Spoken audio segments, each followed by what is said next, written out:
बिस्मिल्लाहिर्रहमानिर्रहीम, अस्सलाम वालेकुम। Welcome back to M Science. उम्मीद है कि आप लोग सब खैर खैरियत से होंगे। इस वीडियो में मैं जो आपको बताने वाला हूँ वो जो इन्फॉर्मेशन है उन लोगों के लिए बहुत ही ज़्यादा यूज़फुल है जिनके घर में मोस्टली चिल्ड्रंस होते हैं, या वो लोग जिनके यहाँ मतलब खुशखबरी आने वाली हो, यानी जिनके बच्चे पैदा होने वाले हैं, तो उनके लिए ये बहुत ही ज़्यादा यूज़फुल वीडियो होने वाली है। बेसिकली मैं आपको इस वीडियो में जो हिफाजती टीके होते हैं या फिर जो इम्यूनाइजेशन होती है वैक्सीन की, उसके बारे में बताऊंगा, उसके शेड्यूल के बारे में बताऊंगा, उसमें क्या क्या चीज़ होती है, सब कुछ बताने वाला हूँ। उसके लिए एक स्पेसिफिक टर्म यूज़ होती है जिसे हम कहते हैं ईपीआई। अब ईपीआई का क्या मतलब होता है? Extended programme on immunization. Basically ये जो है WHO यानी वर्ल्ड हेल्थ ऑर्गेनाइजेशन और पाकिस्तान के इश्तराक से ही एक मतलब प्रोग्राम शुरू किया है जिसके तहत हिफाजती टीके यानी इम्यूनाइजेशन की जाती है बच्चों को, तो उसे ईपीआई बोला जाता है बेसिकली। अब ये जो ईपीआई है इसमें तकरीबन 10 किस्म की बीमारियां आ जाती हैं जिसमें मुख्तलिफ तरह की फिर वैक्सीनेशन दी जाती है। वो 10 बीमारियां कौन सी हैं? सबसे पहले मैं आपको बता देता हूँ। सबसे पहले ट्यूबरकुलोसिस यानी टीबी, जिसे हम तपदिक भी कहते हैं उर्दू में। दूसरी बीमारी है पोलियो। पोलियो का नाम आपने बहुत ज़्यादा सुना होगा। तीसरी बीमारी है वो है डिप्थेरिया यानी खन्नाक की बीमारी। चौथी बीमारी नमूनिया है।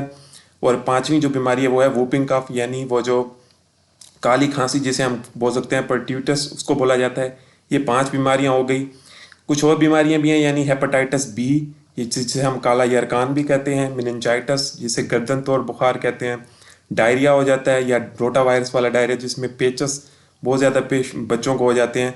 इसके अलावा टेटनस की बीमारी जिसमें मुख्तलिफ तरह के CNS के सिम्टम्स आते हैं। मीज़ल्स, और आखिरी जो है मीज़ल्स है जिसमें खसरा की बीमारी से बोला जाता है।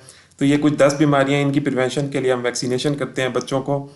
अब जो है उसके शेड्यूल क्या है, मतलब बच्चों को किस तरह से वो वैक्सीनेशन देनी है। वो तकरीबन उसके 6 विजिट्स होते हैं बच्चों में, उसकी सूरत में ये वैक्सीन लगती है। सबसे पहला विजिट जो है वो बर्थ में, जब बच्चा पैदा होता है तो उसको BCG वैक्सीन दी जाती है सबसे पहले। अब BCG वैक्सीन टीबी के रिलेटेड ही है। BCG मीन के मतलब जो उसमें वैक्सीन लगेगी उसे फिरकी वाली वैक्सीन भी कहते हैं। वो पेशेंट को जो है वो राइट आर्म पे लगेगी। उसके बाद जो अगली वैक्सीन उसको लगेगी वो पोलियो से रिलेटेड है, यानी ओरली उसको देंगे। OPV यानी ओरल पोलियो वैक्सीन उसको हम देंगे। उसके बाद जो तीसरी वैक्सीन है वो है हेपेटाइटिस बी की वैक्सीन यानी काला यरकान की। वो हम अंडर द स्किन लगाते हैं, यानी लेफ्ट थाई के ऊपर वो लगाई जाती है। तो जब बच्चा पैदा होता है तो ये 3 किस्म की वैक्सीन उसको लग जाती है। दूसरे विजिट में क्या होता है?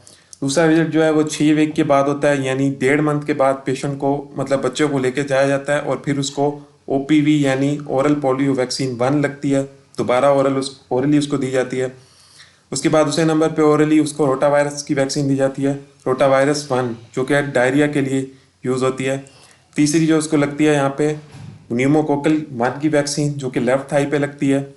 उसके बाद आखिरी जो उसको चौथी लगती है वो होती है पेंटावेलेंट 1 वैक्सीन, वो राइट थाई पे लगती है। अब पेंटावेलेंट यानी 5 किस्म के इसमें वैक्सीनें होती हैं। अब पेंटावेलेंट में 5 किस्म की कौन सी डिजीज़ हैं?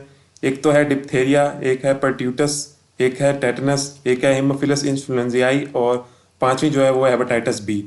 तो सेकंड विजिट पे ये 4 वैक्सीनें लगती हैं।